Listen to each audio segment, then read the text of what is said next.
dia, minha amiga. Bom dia, meu amigo. Qual o caminho certo a fazer para vivenciar um luto? Como compreender a reação de uma mãe que perde um filho? Como compreender a atitude dessa mesma mãe que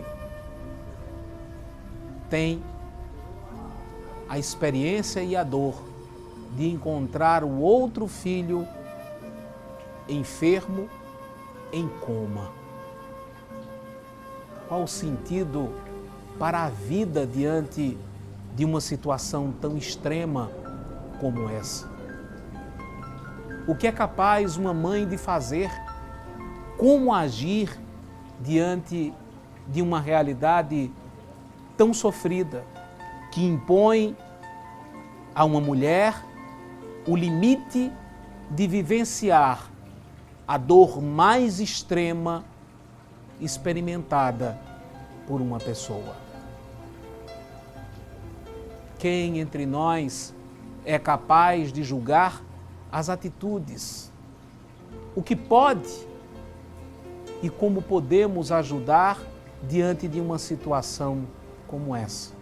O mais impressionante, o que um abraço e um grito de mãe ou uma lágrima de mãe é capaz de fazer, movendo o céu para um resultado diferente e uma graça acontecer. Este é o tema do programa Despertar de hoje, muito especial, e eu convido você a estar junto com a gente. Despertar que tem sempre uma proposta para viver as situações difíceis, como agir diante dela, né? O primeiro passo é poder reconhecer que existe um potencial dentro de nós, uma possibilidade de agir, de fazer diferente. Também, para aqueles que creem, para aqueles que acreditam, fazer uso da dimensão da fé. Muitas pessoas falam, né, a respeito do tempo da espera.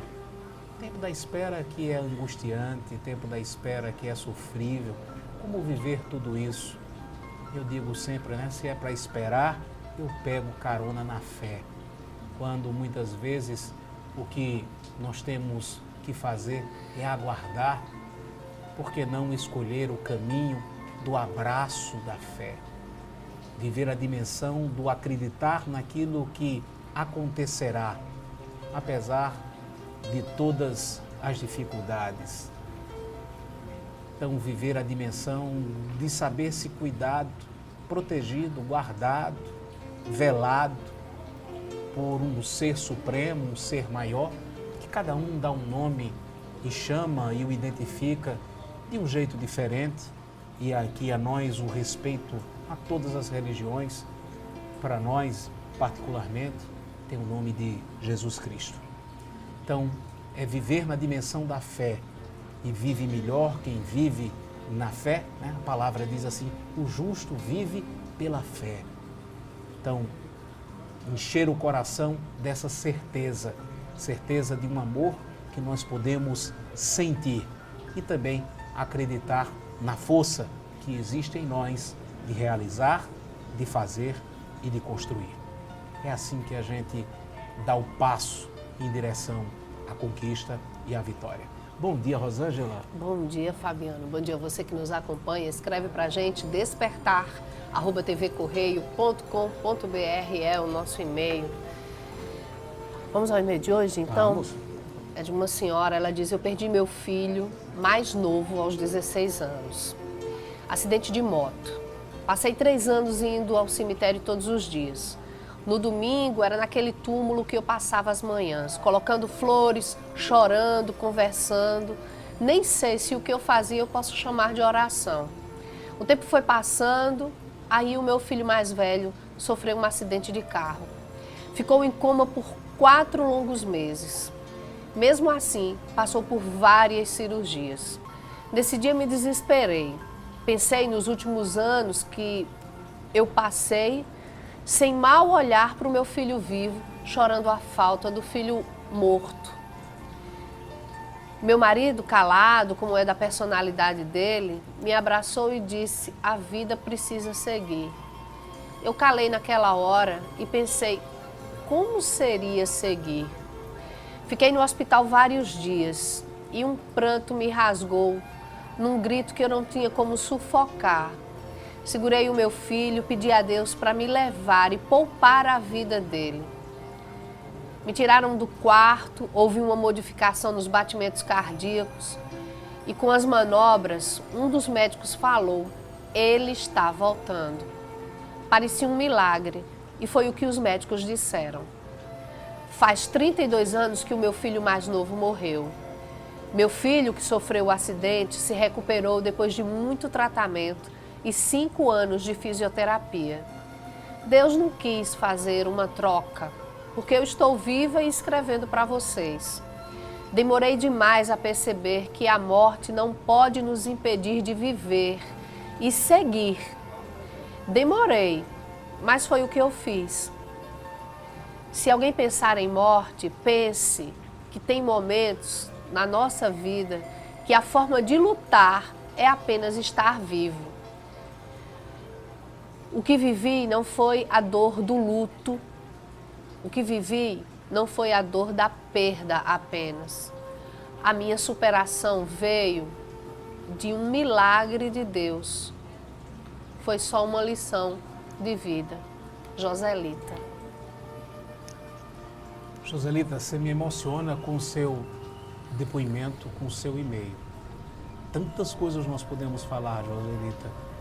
Você traz um tema que para mim é um tema muito especial. Eu tive a alegria de fazer um curso de pós-graduação em São Paulo de Psicologia do Luto. E você me fala de uma forma tão intensa, tão bonita, daquilo que você descobriu, né, que você vivenciou no seu caminho para a resolução, né, para a aceitação de uma situação que é a perda de alguém que se ama muito como um filho. Eu quero dizer para você algumas coisas importantes, Joselita. Veja, cada pessoa tem um jeito de vivenciar o processo de luto. Não há uma regra, não há uma fórmula. Você tinha o direito de visitar, sim, o seu filho, né? Como você, na sua oração, você ia ao cemitério para vivenciar isso, e para você, naquele instante, havia uma crença de uma presença dele em você e de você nele, e por isso lhe conduzia. E também chegou o instante de descobrir que a vida precisava ter continuidade, que existia também algo a mais que poderia favorecer e dar sentido à sua vida. Veja, o sofrimento, ele é equacionado, ele é resolvido quando ele ganha significado, quando ele ganha sentido. Você descobre uma verdade a partir de um sofrimento. Aliás, já em consequência de um outro sofrimento, o sofrimento de ter um filho doente, numa situação de coma, e um outro que você vivenciou a perda pela morte. E você coloca o seu coração de mãe e se permite vivenciar a dimensão disso tudo. E é claro que o abraço, esse abraço de mãe, que trouxe de volta o seu filho que estava em coma, tem uma verdade sobrenatural, tem a comunicação de um amor, tem o milagre da vida, tem o coração de mãe que não aconteceu somente no instante em que você acolheu nos seus braços o seu filho enfermo, mas o coração de mãe que soube vivenciar cada instante, se permitindo chorar a sua dor, se permitindo ir em busca pela oração sim que você fez tantas vezes, no seu silêncio, nas suas visitas ao cemitério ou mesmo no abraço de protesto, de negociação com Deus, como quem diz que era preferível lhe levar. Oração que estava no seu olhar, mãe. Oração que fez com que o céu se movesse ao seu favor. É sempre assim. As mães têm sempre muito a fazer. Que coisa bonita você nos ensina. Que a vida tem continuidade. Que é possível e é permitido a cada um do seu jeito chorar as suas lágrimas, viver as suas dores. E amparado numa fé que questiona, numa fé que não tem medo e que apresenta a oração com a liberdade de dizer tudo aquilo que está presente no coração, como protesto até. Troca, Deus, leva a mim. E o céu se move em direção a um clamor de mãe, pedindo, rogando, com toda a força, irresistível força, de uma lágrima de mãe, que é capaz de tudo mudar.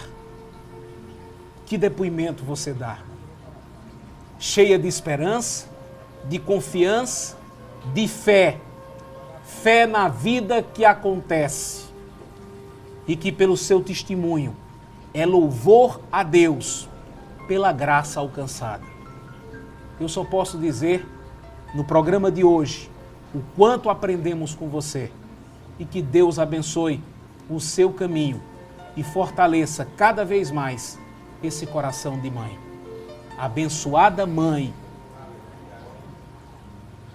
que Deus te fortaleça, que Deus te anime e que você possa testemunhar sempre para todos o que é capaz uma lágrima de mãe realizar. Deus te abençoe. Amanhã, gente, tem mais Despertar. Até lá. Guarde isso. Faça o bem que o resto vem. Você fica com o programa Mulher Demais com a minha amiga Fernanda Albuquerque.